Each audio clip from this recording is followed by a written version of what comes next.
राधे राधे।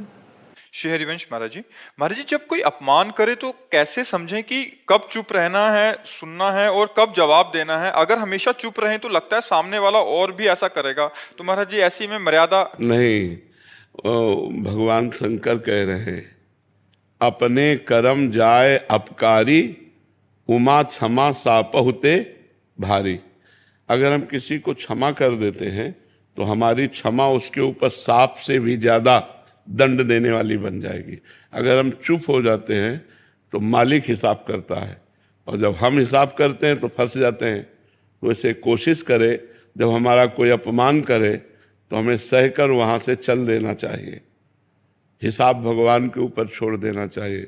लड़ाई झगड़ा करना, मारपीट करना, हिंसा करना, अपने को बंधन में डाल लेना है।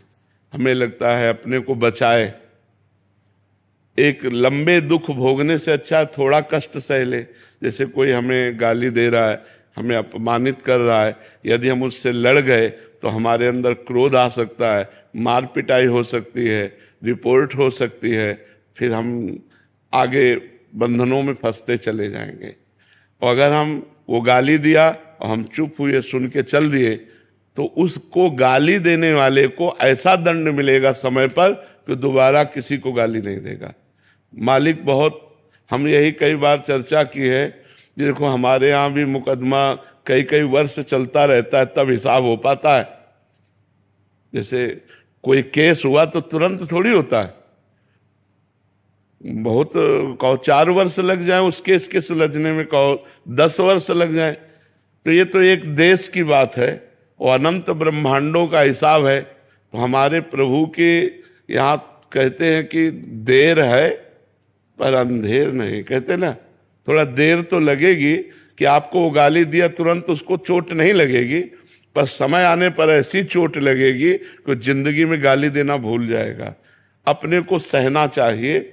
ज्यादा विरोध और लड़ाई झगड़ा और हिंसा आदि करने से हम खुद बंधन में पड़ सकते हैं। तो हमारी सलाह तो यही है कि अगर कोई गाली दे तो चुप हो जाए, कोई अपमान करे तो सह ले, अपना कर्म मान करके कि कोई हमारा बिगड़ा हुआ कर्म होगा।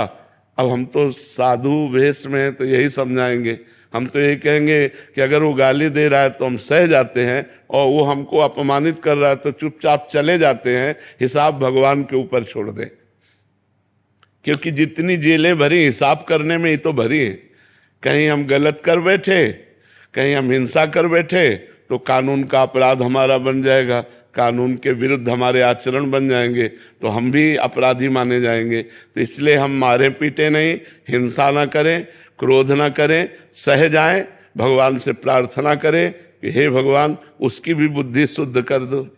उचित तो ये है कि हम उसके लिए भी अच्छा सोचें कि भगवान अगर आप इसकी बुद्धि शुद्ध कर दो तो गाली देना बंद कर दे, ये भी एक अच्छा आदमी बन जाए, तो आप इसकी बुद्धि शुद्ध कर दो। हम तो यही प्रार्थना करेंगे कि भगवान सबकी बुद्धि शुद्ध करें, लड़ाई झगड़ा ना हो, एक दूसरे का अपमान ना हो, एक दूसरे को दुख देने वाले वचन न बोले जाए।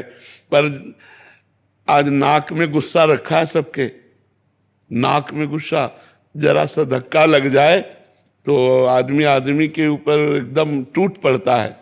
हो सकता है वो बैलेंस बिगड़ गया, उसका धक्का लग गया, तो अपने को बोलना है कोई बात नहीं, कोई बात नहीं, आप संभलिए और आगे बढ़िए। लेकिन जरा जरा सी बात में, क्योंकि खान पान सही नहीं है, तमोगुणी भोजन है, तमोगुणी विचार, तो जरा में गुस्सा आ जाता है। हमें सहन करना चाहिए, सहन में बहुत आनंद है। जब हमें सहन ना हो तो रो देना चाहिए भगवान के सामने, प्रभु हम तो असमर्थ हैं, आप समर्थ हो, आप देख लो। वो जब देख लेंगे ना तो बहुत अच्छी तरह देख लेंगे। तो यदि हम कर्म बुरा करते हैं तो 4 दिन भले हम चमक लें, इसके बाद हमको गिरना पड़ेगा। तो बुरा कर्म का बुरा फल भोगना पड़ेगा, अच्छे कर्म का अच्छा फल। तो वो तुम्हारे साथ बुरा कर रहा है, तुम उसके साथ अच्छा करो तो तुम्हें अच्छा सुख मिलेगा, और वो परिणाम में दुख भोगेगा। ये सिद्धांत है। और लड़ाई झगड़ा करोगे तो जैसे वो अपराधी वैसे आप अपराध कर रहे हो, तो फिर उसको दंड भगवान क्यों देंगे? फिर तो आप भी अपराधी कर, उसने गाली दिया आपने गाली दे दिया, उसने विरोध किया आपने विरोध किया। उचित बात है हम विरोध न करें, हम गाली न दें, हम सह जाएं।